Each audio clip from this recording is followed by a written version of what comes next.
Hello साथीहरू सबैजनालाई फेरि पनि मेरो भिडियोमा धेरै स्वागत छ। आज चाहिँ मम्मी र मैले मकै ढल्न लागेको छौँ। सो तपाईँहरूले पछाडि पनि हेर्न सक्नुहुन्छ, यता ढलाएको पनि छ। अनि आज चाहिँ एकदमै पानी पनि परिरहेको छ, मौसम पनि राम्रो छैन, कुहिरो लागेको छ।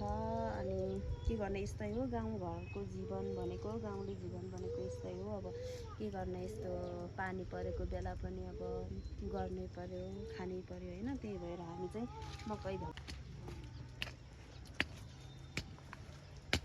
अनि यसरी ढलाउनु पर्छ साथीहरू। जो तपाईँहरूको गाउँतिर मकैको कम झाङमा खान्छ ढलाउनुहुन्न, हाम्रोमा चाहिँ यसरी ढलाउनु पर्छ। त्यसलाई चाहिँ मकैको ऊपर हाल्नुपर्छ, यसरी अलिक धेरै मकैमा थुपा दिनुपर्छ। त्यही भएर राम्रो हुन्छ कि पक्का हुन्छ, किनभने पछि पिलो भयो भने हावा लागेपछि भाँचिन्न। त्यही भएर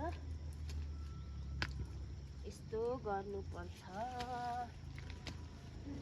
अब कोदालो घोसिया त जमा केही बोल्नुहुन्न मम्मी त पुरा बिजी, हेर्नु ढलाउनेमा व्यस्त हुनुहुन्छ, त्यही भएर बोल्नुहुन्न कि। हेर्नु न यतातिर कुहिरो लागेर यस्तो भएको छ, उता धुप्पीहरू पनि केही देखेको छैन।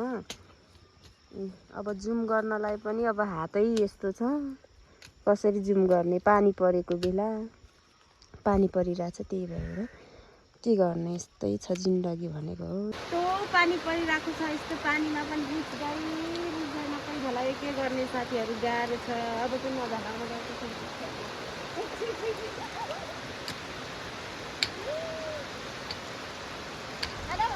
रिमोबाइल हो पुसी कस्तो झरी आएको यस्तो। चाउँछ इम्रन त गम्रो गालिदिन्छ यसका त मोबाइल पाल्नु।